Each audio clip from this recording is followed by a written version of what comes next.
प्यारे बच्चों, आज के वीडियो में हम करने जा रहे हैं कक्षा 10 के प्रश्नावली 6.2 का क्वेश्चन नंबर 7वां और 8वां।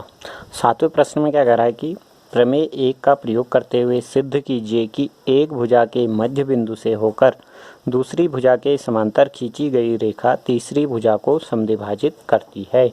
अब इसके लिए हमको पहले पता होना चाहिए प्रमेय 1 क्या थी।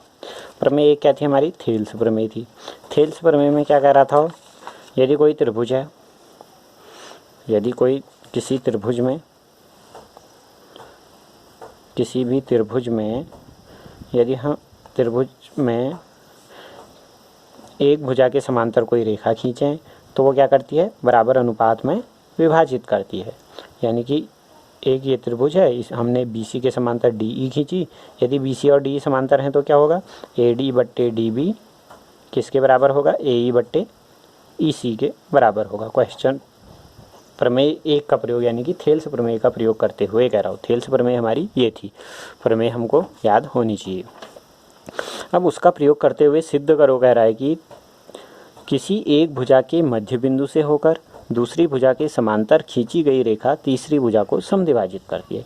अब हमको यहाँ पर दिया क्या है? ये दिया है कि जैसे कोई ये त्रिभुज ABC है तो AB का मध्य बिंदु D है और D से जो ये रेखा खींची है ये इसके समांतर है। और हमने क्या सिद्ध करना है? तीसरी भुजा को समद्विभाजित करती है, यानी कि ये रेखा जो है इस वाली भुजा को समद्विभाजित करेगी, यानी कि दो बराबर भागों में बांटेगी। दो बराबर भागों में बांटेगी तो AE और EC क्या होंगे? बराबर होंगे। ये हमने सिद्ध करना है। EAC का मध्य बिंदु है, ये हमने सिद्ध करना है। EAC का मध्य बिंदु है मतलब AE और EC आपस में क्या है? बराबर है। अब देखते हैं, हम हल करते हैं।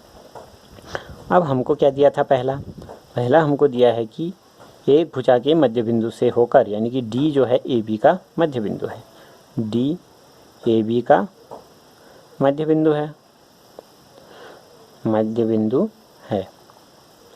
इसका मतलब क्या हुआ कि AD और DB आपस में क्या है? बराबर हैं। AD बराबर क्या है? DB।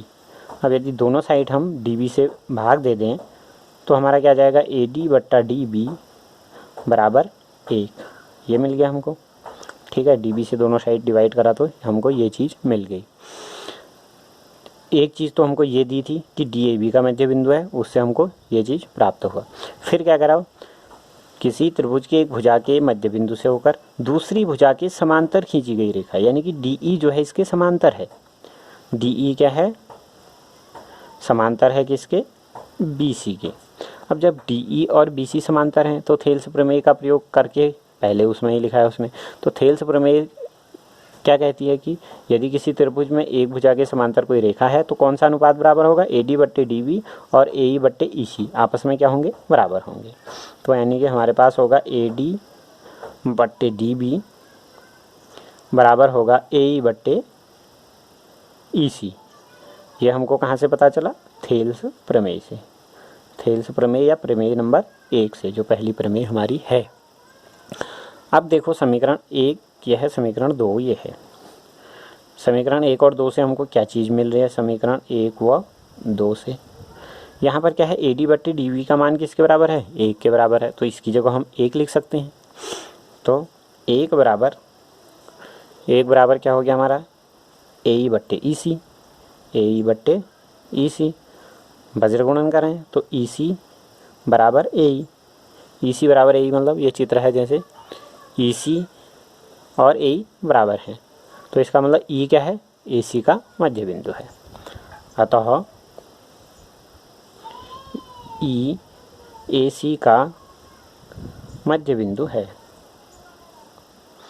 क्वेश्चन नंबर हम अगला देखते हैं। सरल था ये वाला सवाल, एक बार और देख लेते हैं। हमको दिया था कि एक त्रिभुज है, त्रिभुज में D जो है AB का मध्य बिंदु है दिया था। DAB का मध्य बिंदु है तो AD और DB बराबर होंगे, तो वहाँ से हमको ये मिल गया।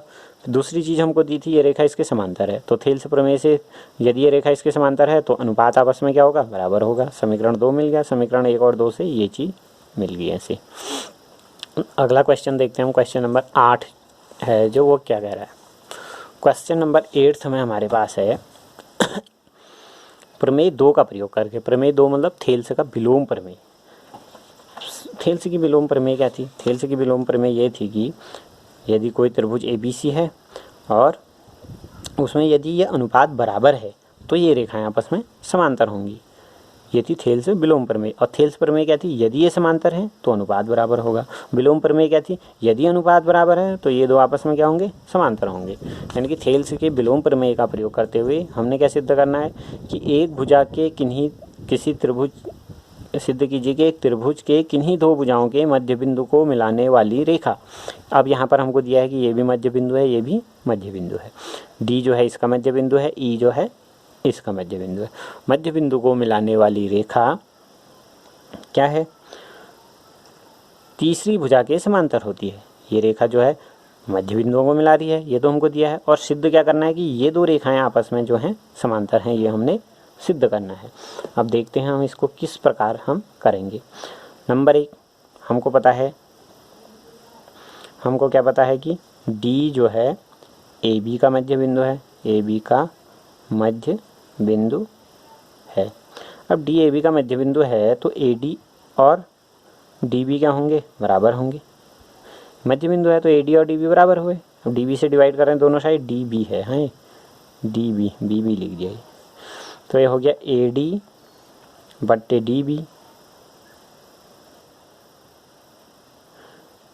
ए डी बट्टे डी बी होगा। डी बी से डिवाइड करने पर यहाँ भी डी बी से डिवाइड करेंगे तो बराबर 1 आएगा। ऐसे ही हमको क्या दिया है, ई जो है ए सी का मध्य बिंदु है, ए सी का मध्य बिंदु है। अब ई ए सी का मध्य बिंदु है तो ए ई बराबर ई सी होगा, ए ई बराबर ई सी होगा। ई सी से दोनों साइड डिवाइड करें तो हमको मिल गया ए ई बट्टे ई सी बराबर 1, समीकरण नंबर 2। अब जब हम समीकरण 1 और 2 को देखें,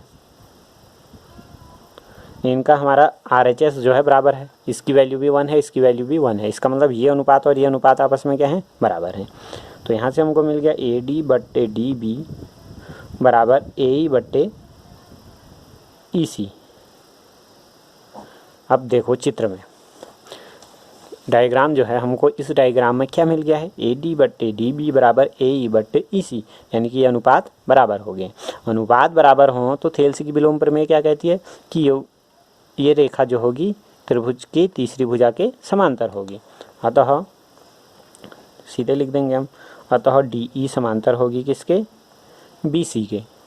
कहाँ से पता चला हमको, थेल्स विलोम प्रमेय से, थेल्स की विलोम प्रमेय से हमारा ये सिद्ध हो गया। बहुत इजी क्वेश्चन था।